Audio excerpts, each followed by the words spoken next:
अस्सलामुअलैकुम viewers, welcome back to learning art. PSY 407 का lesson number 9 principal हम पढ़ने जा रहे हैं।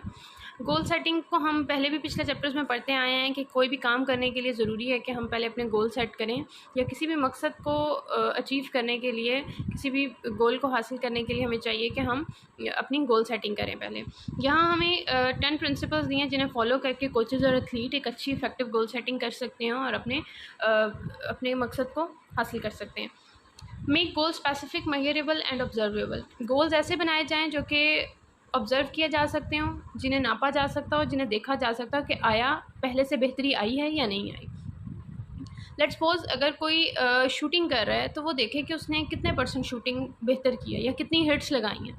तो इस तरह की गोल्स रखे जाएँ जिनको ऑब्ज़र्व किया जा सके, जिनको मेजर किया जा सके। Clearly identify time constraint, it's mean के ऐसी गोल्स रखे जाएं जिसमें या ना तो टाइम बहुत शॉर्ट रखा जाए और ना ही टाइम बहुत लॉन्ग रखा जाए उस गोल तक पहुंचने के लिए। अगर बहुत शॉर्ट टाइम रखा जाएगा तो क्या होगा कि वो बहुत अनरियल सा लगेगा, यानी नामुमकिन सा काम एक लगेगा कि इतनी जल्दी तो हम ये गोल अचीव नहीं कर सकते। और अगर बहुत लंबा टाइम लगेगा तो ये पॉसिबल है कि एथलीट बोर हो जाए, और ये भी पॉसिबल है कि वो सुस्ती का शिकार हो जाए कि अच्छा अभी बहुत टाइम है, मैं कर लूँगा।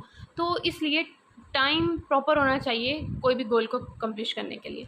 Use moderately difficult goals, they are superior to either easy or very difficult goals.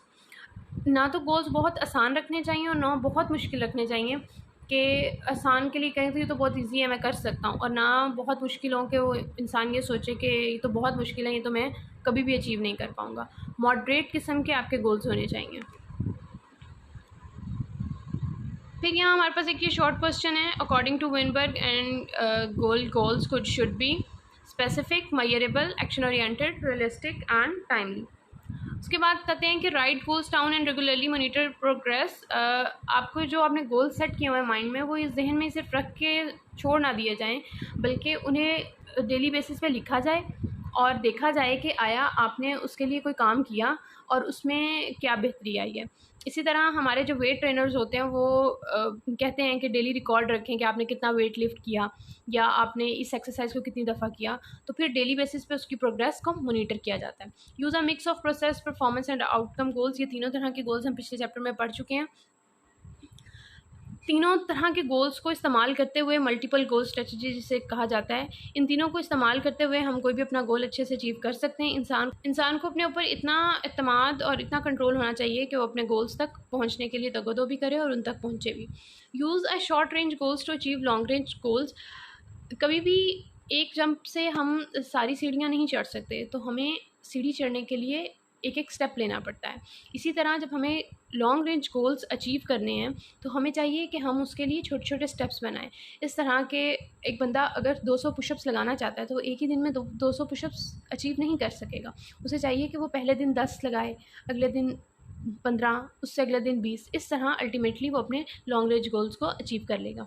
That team as well as individual performance goal, अपनी गोल्स को भी देखे और एज ए टीम भी देखे, गोल अपने गोल सेट करे। यानी अपनी अकेले की गेम को तो बेहतर करे, उसके लिए तो एफर्ट करे, उसके लिए गोल ज़रूर सेट करे, मगर जब वो अपनी टीम के साथ खेल रहा हो तो एज ए टीम भी वो कोई ना कोई गोल सेट करके उसको अकम्प्लिश करने की कोशिश करें। Set practice as well as competition goal. जब आप प्रैक्टिस कर रहे हो तो प्रैक्टिस करते हुए भी आपके कुछ गोल्स होने चाहिए कि मैंने प्रैक्टिस के दौरान ये गोल्स अचीव करने हैं। और इसी तरह जिस टाइम आप किसी कंपटीशन में हो तो उस टाइम भी आपके जहन में आपके गोल्स होने चाहिए कि मैंने इस कंपटीशन में इस गोल को अचीव करना है। Make a sure goal are internalized by the athlete. हमने ये पहले भी पढ़ा है कि हमारे इंट्रिंसिक फैक्टर अगर ऐड होगा तो हम ज़्यादा बेहतर तरीके से काम को कर सकेंगे। कि एक एथलीट का खुद का दिल है किसी काम को करने के लिए तो वो बेहतर तरीके से उस काम को परफॉर्म करेगा। इसी तरह अगर उसने गोल्स खुद से सेट किए होंगे और उसके माइंड में ये चीज़ें होंगी कि ये काम मैंने करना है और किस लिए करना है, तो वो काम को और उस गोल को बेहतर तरीके से करेगा और अचीव करेगा। Consider personality and individual differences in goal setting. अक्सर ये होता है कि कोच गोल सेट कर रहे होते हैं, तो कोच को गोल सेट करते हुए ये चीज़ जहन में रखनी चाहिए कि जिस प्लेयर के लिए वो एक गोल सेट करें, आया वो उसकी पर्सनालिटी से मिलता जुलता है या नहीं। और इसी तरह जब एथलीट भी अपने लिए गोल सेट कर रहा होता है तो उसे इस चीज़ को जहन में रखना चाहिए कि जो वो गोल सेट करने जा रहा है वो उसकी पर्सनालिटी से क्लैश तो नहीं करता। So this was our lecture. मिलते हैं अपने नेक्स्ट लेक्चर में। अल्लाह हाफिज़।